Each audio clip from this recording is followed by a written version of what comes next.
Hey friend, thanks for joining me. In today's tutorial, we're going to discuss the reference tracks and why they're such an important tool for creating professional sounding songs and how they can help fast track your production. If used properly, they'll cut the amount of time you spend on writing, arranging, sound design, and mixing. Using reference tracks has had the biggest impact on my skills as an artist, and I want to share this with you so that you can see better results quicker with your musical ideas.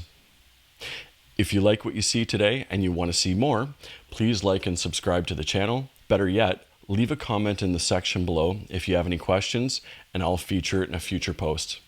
And if you want even more great content, please head to my website linked below, Electronic Music Tips, for my free 6-step guide on how I personally create a song from start to finish, with bonuses. The function of listening to music involves nearly every region of the brain that we're aware of. Different aspects of music are handled by different regions of the brain that analyze the specific aspects that make up music, such as pitch, tempo, and most importantly, timbre. Timbre? Some of these regions also process other functions such as speech, which require our brains to separate vocal sounds into words, sentences, phrases, and also understand the meaning beyond what's just being said, like when someone's using sarcasm. Some sandwich this is.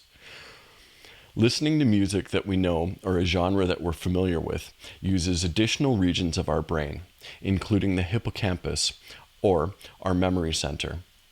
On a deeper level, the emotions we feel when we have a reaction to a particularly stirring piece of music that involves our brain structures deep within our primitive reptilian brain, known as the cerebral virimus, and the amygdala, which is the heart of emotional processing in the brain cortex. On a side note, a pro tip for enhancing your creativity is to get a quality 8 hours of sleep at night in a dark and quiet room. It's been discovered recently that the brain has the ability to reorganize the regions of the brain by literally relocating functions to other areas of the brain. This process is called neuroplasticity, and I'm pretty sure it's the reason why we sleep and have evolved to do it. A scientific study was conducted using EEG sensors to monitor a subject's brain activity when listening to and imagining music. The study uncovered that the same areas of the brain were used for both actively listening and imagining music. When we hear something, a pattern of neurons fire in a particular way in our brains, providing a stimulus. The act of listening to a song entails many neurons actively firing in different regions of the brain at the same time. This allows us to recall music, and some people can do it perfectly, giving us a representation of the song from our memory.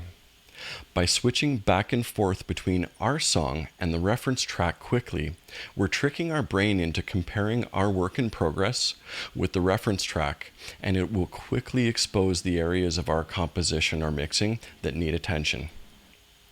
Evaluate the reference track's impact and how it grabs you.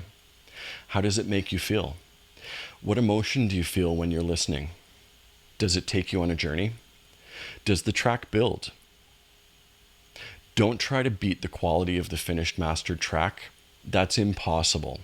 Simply gauge how far you are from a strong and cohesive mix compared to your reference track. Using reference tracks also allows us to compensate for a skewed listening perspective, working from a home studio or bedroom that has a less than favorable monitoring system or little to no sound treatment. Selecting the right reference track has a huge impact on the outcome of your track and how fast you improve as an artist. Vetting suitable tracks should take time and lots of consideration. Listen to songs in the genre that you're aiming for on a variety of sound systems, including listening to your collection of songs side by side, comparing the low-end tightness and energy, the openness of the tracks, and the energy and emotion they convey. Select songs that are contemporary and current, even if the genre you're working in is intended to sound dated. We've come a long way from high fidelity, and if we want our songs to hold a candle to today's commercial releases, we're going to have to reference our song to today's best examples. Know what your target audience is listening to and what they value. Also, know what your peers sound like. Look, there's no such thing as competitors in art. Everyone is a collaborator. Keep in mind, referencing isn't about copying another track. Never copy. Dave Pensato of the popular Pensato's Place says your song will be different, quote, because you're not given the same information. It should be for inspiration, just to make sure you're able to compete with what your contemporaries are doing, end quote. Pay close attention to room ambience and reverb when you're using a reference track. This is one of the trickiest areas of production to get right, and it'll go a long way in making your song sound professional. So, one last thing. The exercise of selecting reference tracks is excellent ear training, and it helps familiarize us with the sonic templates of different styles.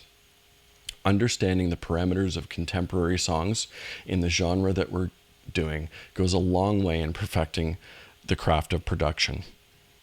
Well, I hope you enjoyed today's post and found it super helpful. Leave a comment below if you have any questions or suggestions. I'll get to each and every one of them. Don't forget my free guide that's available with the link below, and I'll see you soon for the next post. Bye, friend.